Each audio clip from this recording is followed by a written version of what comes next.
You know me, you know I've shot this video several times. I'm gonna go real fast this time. Hey, not off to a good start. This is Mark Tinsky Squat Rhodesian. This is McBaron Navy Flake. A blend I fell in love with this year. Had it in the past, never really stuck. This year, awesome. Drinking this. Nashville's almost upon us, gents. And I just wanted to share with you guys a few small pointers. Might be better to do not this while I'm doing that, so I can talk faster. What I look for in a pipe. That might mean absolutely nothing to you, and that's great. That's good, because it's all based off preference. But what I have is kind of a, there's a daggum neighbor dog constantly barking. I don't know what's up. Making my dogs go crazy. Anyway, there is a break-off point for me where my break-off point is $200. Okay? All that means is, for me, just me personally, if I'm going to spend more than $200 for a pipe, and I'll spend up to $500 for a pipe, $600, I don't care. But just at that point, I feel like, I don't know why it's that point, I just found that's the sweet spot for me. I feel like the pipe should be visually flawless. And the reason I think that is because, not because I'm entitled to anything or that sort of thing, but you never know what's going to be a good smoker and what's going to be a dud. Okay? But if you get a dud that looks fantastic, it doesn't matter how fantastic it looks, over time, and I'm talking about a short amount of time, you'll fall out of love with it and you'll hate it. And you'll sell it or you'll give it away or whatever. So, it all comes down to how well they smoke. If they smoke like a dream, turns out, doesn't matter what they look like. You guys all know my favorite pipe. When I first got it, I thought it was the ugliest piece of crap. I mean, I thought it looked good on the website when I got it. This leather wrapped mirror lined piece of garbage, you know, is dumb. It's my favorite pipe. I mean, it smokes amazingly well, automatic, like a machine. So anyway, that happens in factory pipes. You can buy a factory pipe, it can be the best smoker in your lot. I mean, that just happens. But I feel like there are certain things that a carver can do to engineer a pipe so that the draft on it, it drastically, if he takes these steps, it drastically increases the quality of the draft, or at least the possibility that it will be a perfect smoker. This is a pipe I bought in May. I haven't smoked it yet. It's a birth year pipe for my son. I gave Steve Monjour criteria. He brought 4 pipes to the show. I visually inspected each one of them for this criteria, and I bought a pipe. The $200 break is a great example of last year in Nashville. I bought a Ronaldo. It had a flaw in it. It had a flaw in the bottom of the bowl, but it was drilled correctly. It looked great, and it was under $200 because it was deeply discounted by the guy who ran the shop. So I jumped on it, you know. I love pencil shape anyway, so it's great. It was a great buy for me, and it's a great pipe. Turned out great. It smokes great. You know, Ronaldo's more than likely going to, because they take these extra steps. Ardor is more than likely going to smoke great because it takes those extra steps. Doesn't guarantee it, but I think it drastically improves the chances. Okay, so anyway, to me it's got to be a great smoker. I'm not going to love it year after year. So this pipe, let me show you what I visually inspected. You know, if you see me at a meetup or next to a table and I'm thoroughly inspecting a pipe, these are the things I'm looking for. Okay, number one, first and foremost, most important thing to me is always symmetry. This pipe has mad symmetry. Okay, look at this. If that's a thing, if you can have symmetry, it's more of a characteristic, but check it out. The shank to the bowl is perfectly centered on that circle. That's important. The drilling, which is the most important part, look at that hole. Okay, drilled dead center. Let me see if I can angle it. I'm holding it at an angle, which is making it hard to see. See that? Dead center on the bowl, not coming in crooked at all. Also flush to the bottom of the bowl. Very important as well. Okay, same with drilling inside the bit. Perfect.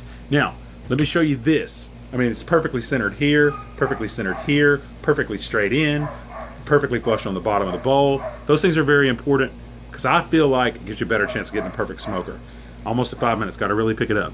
So another thing that's extremely important is the bit going into the shank. This whole connection right here is extremely important, okay? We can talk about mortise, we can talk about all that, but let's just talk layman's terms for 1 second. Here's the very important thing. When you're under fluorescent lights, important to me, you're under fluorescent lights, hold your pipe up to the light and check this. I mean, make sure you got your bit in there good and snug as it'll get, okay?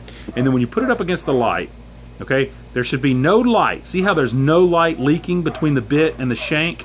If the pipe is not faced correctly on the shank, you're going to get a tiny gap, which you can't see. You hold it up to the light and look at that. Light bleeds right through the bit and the shank. That's a bad no-no, my friends. It's a bad no-no, okay? That means that the tenon is too long. It's not a good thing because he hasn't taken his time to face it off correctly, okay? In the same vein, you want the opposite to be true too. When you pull it out, you want it nice and snug. You don't want it loose. When you pull it out, obviously inspect for any cracks or any injury, that sort of thing. But the same thing holds true for the depth, okay, of that drill right there. You want to hold that tenon up to it, okay? Hold it up good into the light, and you want to just make sure that the depth of the tenon right there, it matches up pretty flush with the depth of that hole. You can pretty much eyeball it. This one's really good, but you can pretty much eyeball it and see. So even when it is snug, there's not a gap, or very minimal gap, if there's any gap, in between the end of this and the base of that hole. The reason you don't want that is it creates a pocket which will collect moisture. You know how you have a cheap pipe and you send a pipe cleaner down through it and it doesn't go all the way in, it gets caught on something. When you pull it back out, the pipe cleaner's soaked. It's because you got all that moisture that's building up in that gap. You don't want that gap. It can obstruct the airflow, but it can also create a moisture point. You don't want any of that, man. So you really want to check those things out. That could drastically improve your pipe smoke experience. Now you can talk about finish here. You can talk about this is beveled so it's easier to get in. This is rounded so it's easier. That's great, man. You can talk about, you know, this material is not the same as this is acrylic bit here. This is a Delrin tenon here. That stuff's good, you know, but that's not a make or break for me. That does happen in these. You know, higher quality pipes typically do have a Delrin center. You can tell from the machining, this is a good glue job, but you can tell that this is a different material than this, and that's fine, you know. But I'm just saying, and don't let bends be an excuse, right? You've seen my video on cheap pipes and filters where, you know, they won't go all the way down. That Dunhill is an absolute full bend, high angle bend, you know, and it takes it like butter all the way down to the bottom. So it's important. Flush to the center, that thing's symmetrical. Those are the things that I really look for in a pipe. Those are the things that I think will really improve smokability and give you that best chance. So you got a pipe here. This particular pipe, I love this pipe, okay? I love the way it looks. It may not be, you know, the best looking pipe to you, but I love it. But it is very symmetrical in all aspects. It's drilled properly, it's faced properly, and so it has the best chance of being smoked. I just hadn't smoked it yet because I wanted to make this video. It's taken me this long to do, but I thought the Nashville Pipe Show was the best opportunity to do that right before the pipe show. So anyway, if you see me a week from today staring down a pipe, taking it apart and really giving it an eye over, and I take a little pocket flashlight, and you could do that too. I mean, I think that's a good thing to really kind of inspect these the insides and outsides. I carry a pocket flashlight all the time, but I use it to inspect pipes because I think it, you know, it's real handy to check those things.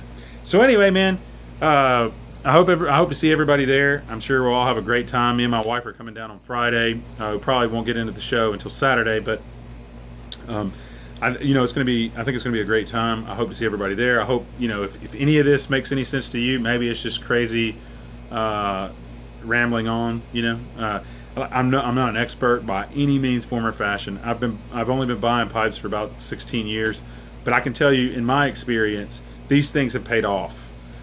So I will buy an $80 basket pipe or factory pipe. Excuse me, how snooty am I? Or a $30 basket pipe and love them. You know, I did the other day. I was telling you about that. Emily bought that thing for me. That basket pipe was amazing. But if I'm going to drop 200 plus, I just feel like for me, based off where the market's at, you can get some outstanding pipes at that 250 price range. So I don't know that I would go on a gamble. You know, I think if I'm going to buy a pipe like that, I'm buying it in person, and I'm going to get a pipe that I'm going to enjoy, and not one that looks fantastic but then smokes like a piece of garbage. Not that you know, it may be great, may look great and smoke great, but I mean, I feel like these things drastically improve your chances. Anyway, that's all I got to say, man. I hope to see you guys this weekend. I am a little bit shy at first, bashful, if you will. So just come up and poke me and talk to me, and I'd love to talk, you know, and meet all you guys. So anyway, God bless you, and I hope you have a wonderful day.